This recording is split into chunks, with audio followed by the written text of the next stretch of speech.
नमस्कार दोस्तों, स्वागत है आपका केटी वॉइस स्टोरीज चैनल में। दोस्तों, हमारी आज की कहानी है बे औलाद माँ बाप का दर्द। सुरेश और वंदना बे औलाद थे। उम्र ढल चुकी थी, सो दोनों ने एक बच्चा गोद लेने की सोची। बच्चा मिल भी गया, लेकिन जब सुरेश ने बच्चे की माँ की आंखों में तैरते दर्द को देखा तो उसे लगा कि उन पति पत्नी का दर्द उससे बड़ा नहीं है। जब तक बीजी और बाबूजी जिंदा थे और सुमन की शादी नहीं हुई थी, तब तक सुरेश और वंदना को बे औलाद होने की उदासी का एहसास इतना गहरा नहीं था। घर की रौनक उदासी के एहसास को काफी हद तक हल्का किए रहती थी, लेकिन सुमन की शादी के बाद पहले बाबूजी, फिर जल्दी ही बीजी की मौत के बाद हालात एकदम से बदल गए। घर में ऐसा सूनापन आया कि सुरेश और वंदना को बे औलाद होने का एहसास कटार की तरह चुभने लगा। उन्हें लगता था कि ठीक समय पर कोई बच्चा गोद न लेकर उन्होंने बहुत बड़ी गलती की है, लेकिन इसे गलती भी नहीं कहा जा सकता था। अपनी औलाद अपनी ही होती है। इस सोच के साथ वंदना और सुरेश आखिर तक उम्मीद का दामन थामे रहे, लेकिन उनकी उम्मीद पूरी नहीं हुई। कई रिश्तेदार अपना बच्चा गोद देने को तैयार भी थे, लेकिन उन्होंने ही मना कर दिया था। उम्मीद के सहारे एक एक करके 22 साल बीत गए। अब घर काटने को दौड़ता था। भविष्य की चिंता भी सताने लगी थी। इस मामले में सुरेश अपनी पत्नी से अधिक परेशान था। आस पड़ोस के किसी भी घर से आने वाली बच्चे की किलकारी से वह बेचैन हो उठता था। बच्चे के रोने से उसे गले लगाने की ललक जाग उठती थी। सुबह सुरेश और वंदना अपनी अपनी नौकरी के लिए निकल जाते थे। दिन तो काम में बीत जाता था, लेकिन घर आते ही सूनापन घेर लेता था। सुरेश को पता था कि वंदना जितना जाहिर करती है, उससे कहीं ज्यादा महसूस करती है। कभी कभी वंदना के दिल का दर्द उसकी जुबान पर भी आ जाता था। उस वक्त वह अतीत के फैसलों की गलती मानने से परहेज भी नहीं करती थी। वह कहती, क्या तुम्हें नहीं लगता कि अतीत में किए गए हमारे कुछ फैसले सचमुच गलत थे? सभी लोग बच्चा गोद लेने को कहते थे। हमने ऐसा उनकी बात मान कर गलती नहीं की। फैसले गलत नहीं थे वंदना, समय ने उन्हें गलत बना दिया, कहकर सुरेश चुप हो जाता। ऐसे में वंदना की आंखों में एक घनी उदासी उतर आती। वह कहीं दूर की सोचते हुए सुरेश के सीने पर सिर रखकर कहती, आज तो हम दोनों साथ साथ हैं, एक दूसरे को सहारा भी दे सकते हैं और हौसला भी। मैं तो उस दिन के ख्याल से डर जाती हूँ जब हम दोनों में से कोई एक नहीं होगा। तब भी कुछ नहीं होगा, किसी न किसी तरह दिन बीत जाएंगे, इसलिए ज्यादा मत सोचा करो। सुरेश पत्नी को समझाता, लेकिन उसकी बातों में छिपी सच्चाई को जानकर खुद भी बेचैन हो उठता। भविष्य तो फिलहाल दीवार पर लिखी इबारत की तरह एकदम साफ था। सुरेश को लगता था कि वंदना भले ही जुबान से कुछ न कहे, लेकिन वह किसी बच्चे को गोद लेना चाहती है। घर के सूनेपन और भविष्य की चिंता ने सुरेश के मन को भी भटका दिया था। उसे भी लगता था कि घर की उदासी और सूनेपन में वंदना कहीं डिप्रेशन की शिकार न हो जाए। लेकिन एक बड़ा सवाल यह भी था कि उम्र के इस पड़ाव पर किसी बच्चे को गोद लेना क्या समझदारी भरा कदम होगा? सुरेश 50 की उम्र पार कर चुका था, जबकि वंदना भी अगले साल उम्र के 50वें साल में कदम रखने जा रही थी। ऐसे में क्या वे बच्चे का पालन पोषण ठीक से कर पाएंगे? काफी सोच विचार और जद्दोजहद के बाद सुरेश ने महसूस किया कि अब ऐसी बातें सोचने का समय नहीं, निर्णय लेने का समय है। बच्चा अब उसकी और वंदना की बहुत बड़ी जरूरत है। वही उनके जीवन की नीरसता, उदासी और सूनेपन को मिटा सकता है। सुरेश ने इस बारे में वंदना से बात की तो उसकी बुझी हुई आंखों में एक चमक सी आ गई। उसने पूछा, क्या अब भी ऐसा हो सकता है? क्यों नहीं हो सकता? हम इतने बूढ़े भी नहीं हो गए हैं कि एक बच्चे को न संभाल सके। सुरेश ने कहा। बच्चे को गोद लेने की उम्मीद में वंदना उत्साह से भर उठी, लेकिन सवाल यह था कि बच्चा कहाँ से गोद लिया जाए।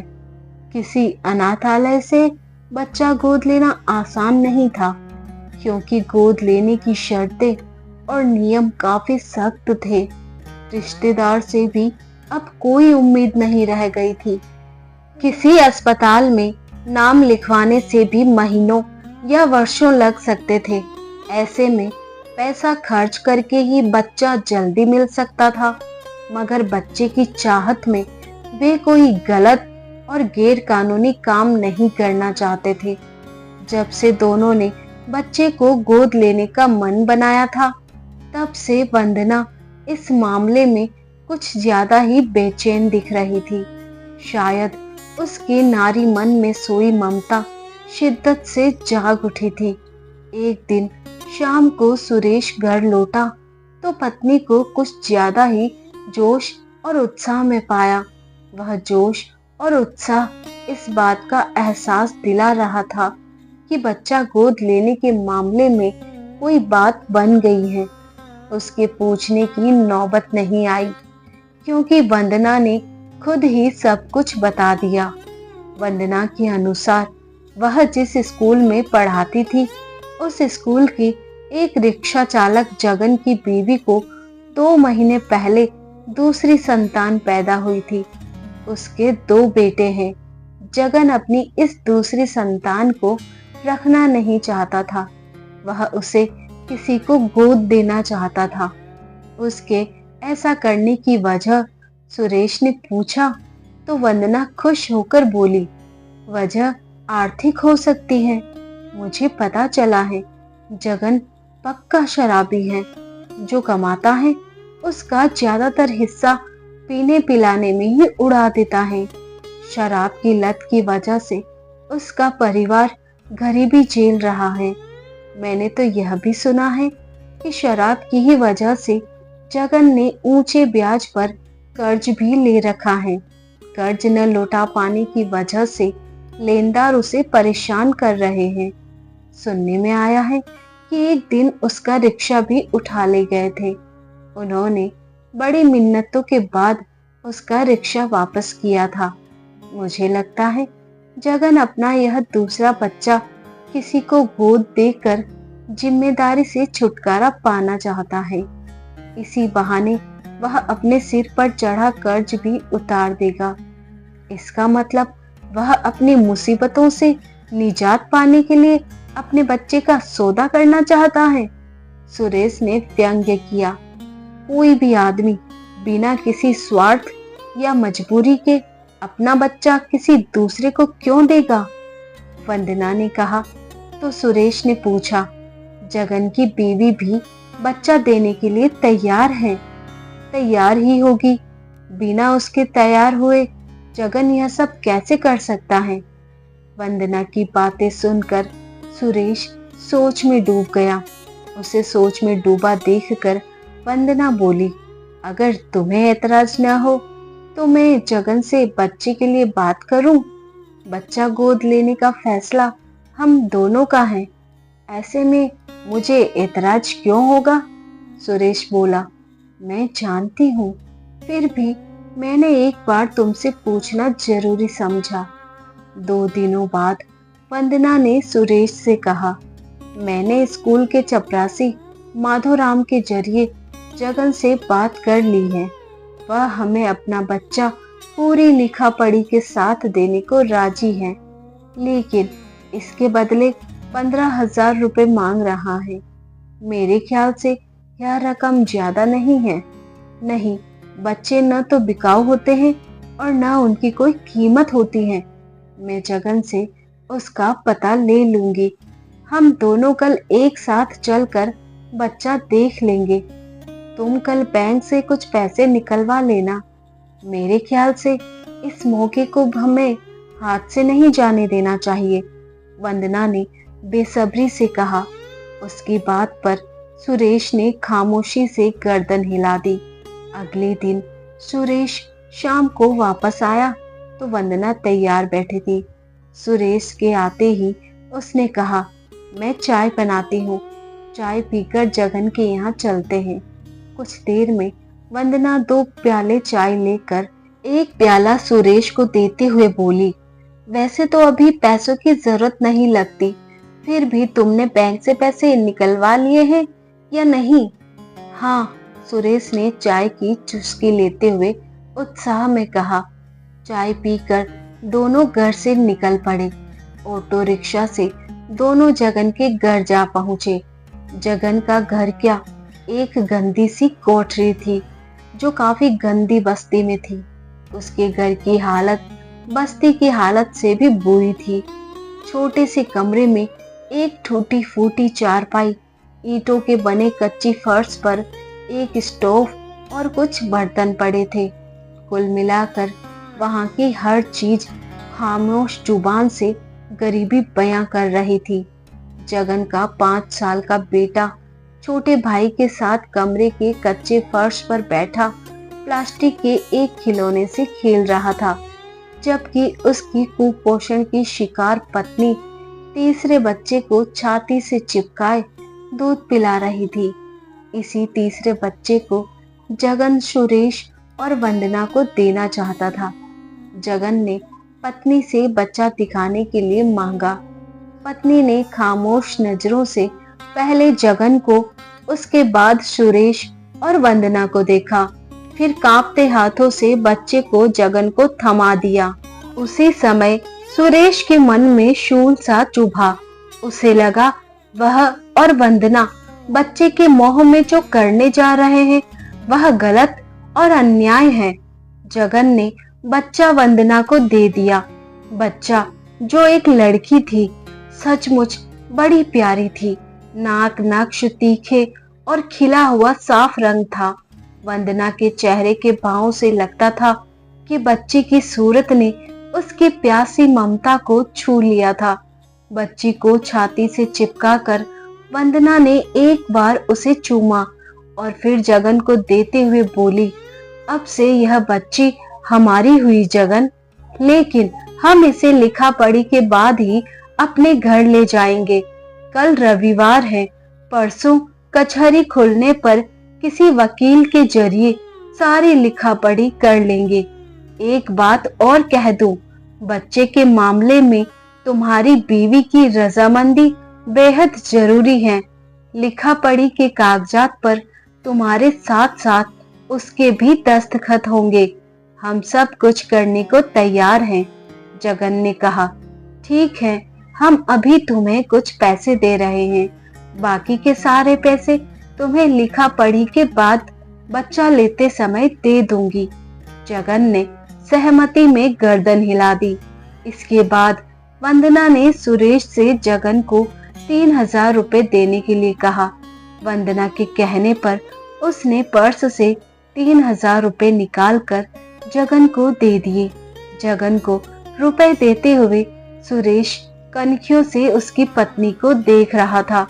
वह बच्चे को सीने से कसकर चिपकाए जगन और सुरेश को देख रही थी। सुरेश को जगन की पत्नी की आंखों में नमी और याचना दिखी, जिससे सुरेश का मन बेचैन हो उठा। जगन के घर से आते समय सुरेश पूरे रास्ते खामोश रहा। बच्चे को सीने से चिपकाए जगन की पत्नी की आंखें सुरेश के जहन से निकल नहीं पा रही थी। सारी रात सुरेश ठीक से सो नहीं सका। जगन की पत्नी की आंखें उसके ख्यालों के इर्द गिर्द चक्कर काटती रही और वह उलझन में फंसा रहा। अगले दिन रविवार था, दोनों की ही छुट्टी थी। वंदना चाहती थी कि बच्चे को गोद लेने के बारे में किसी वकील से पहले ही बात कर ली जाए। इस बारे में वह सुरेश से विस्तार से बात करना चाहती थी, लेकिन नाश्ते के समय उसने उसे उखड़ा हुआ सा महसूस किया। उससे रहा नहीं गया तो उसने पूछा, मैं देख रही हूँ कि जगन के यहाँ से आने के बाद से ही तुम खामोश हो। तुम्हारे मन में जरूर कोई ऐसी बात है जो तुम मुझसे छिपा रहे हो। सुरेश ने हल्के से मुस्कुराकर चाय के प्याले को होठों से लगा लिया। कहा, कुछ नहीं। तब वंदना ही आगे बोली, हम एक बहुत बड़ा फैसला लेने जा रहे हैं। इस फैसले को लेकर हम दोनों में से किसी के मन में किसी भी तरह की दुविधा या बात नहीं होनी चाहिए। मैं चाहती हूँ कि अगर तुम्हारे मन में कोई बात है तो मुझसे कह दो। चाय का प्याला टेबल पर रखकर सुरेश ने एक बार पत्नी को गहरी नजरों से देखा। उसके बाद आहिस्ता से बोला, जगन के यहाँ हम दोनों एक साथ एक ही मकसद से गए थे वंदना, लेकिन तुम बच्चे को देख रही थी और मैं उसे जन्म देने उसकी माँ को। इसलिए मेरी आंखों ने जो देखा वह तुम नहीं देख सकी, वरना तुम भी अपने सीने में वैसा ही दर्द महसूस करती जैसा कि मैं कर रहा हूँ। वंदना की आंखों में उलझन और हैरानी उभर आ गई। उसने कहा, तुम क्या कहना चाहते हो? मैं समझी नहीं। सुरेश के होठों पर एक फीकी मुस्कुराहट फैल गई। वह बोला, जगन के यहाँ से आने के बाद मैं लगातार अपने आप से ही लड़ रहा हूँ वंदना। बार बार मुझे लग रहा है कि जगन से उसका बच्चा लेकर हम एक बहुत बड़ा गुनाह करने जा रहे हैं। मैंने तुम्हारी आंखों में औलाद के न होने का दर्द देखा है, मगर मुझे जगन की बीवी की आंखों में जो दर्द दिखा वह शायद तुम्हारे इस दर्द से भी कहीं बड़ा था। इन दोनों दर्दों का एक ही रंग है, वजह भले ही अलग अलग हो। बहुत दिनों से खिले हुए वंदना के चेहरे पर एकाएक निराशा की बदली छा गई। उसने उदासी से कहा, लगता है तुमने बच्चे को गोद लेने का इरादा बदल लिया है। मैंने बच्चा गोद लेने का नहीं, जगन के बच्चे को गोद लेने का इरादा बदल दिया है। क्यों? वंदना ने झल्लाकर पूछा। जगन एक तरह से अपना कर्ज उतारने के लिए बच्चा बेच रहा है। वंदना, ये फैसला उसका अकेले का है, इसमें उसकी पत्नी की रजामंदी बिल्कुल नहीं है।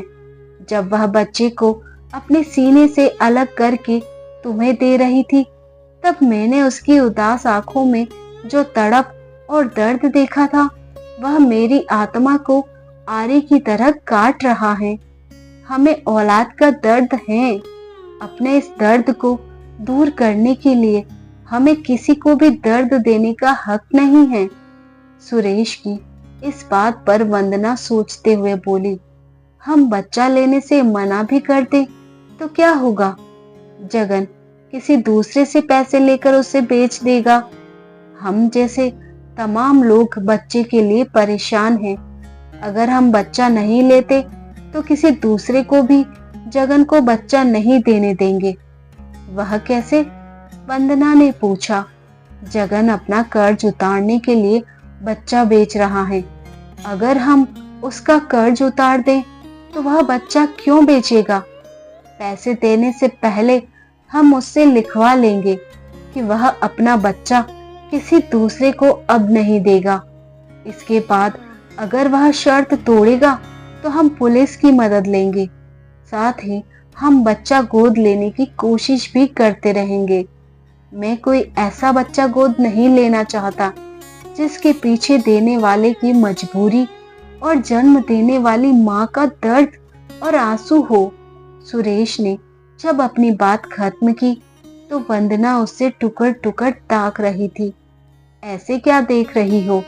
सुरेश ने पूछा तो वह मुस्कुराकर बोली, देख रही हूँ कि तुम कितने महान हो। मुझे तुम्हारी पत्नी होने पर गर्व है। सुरेश ने उसका हाथ अपने हाथों में लेकर हल्के से दबा दिया।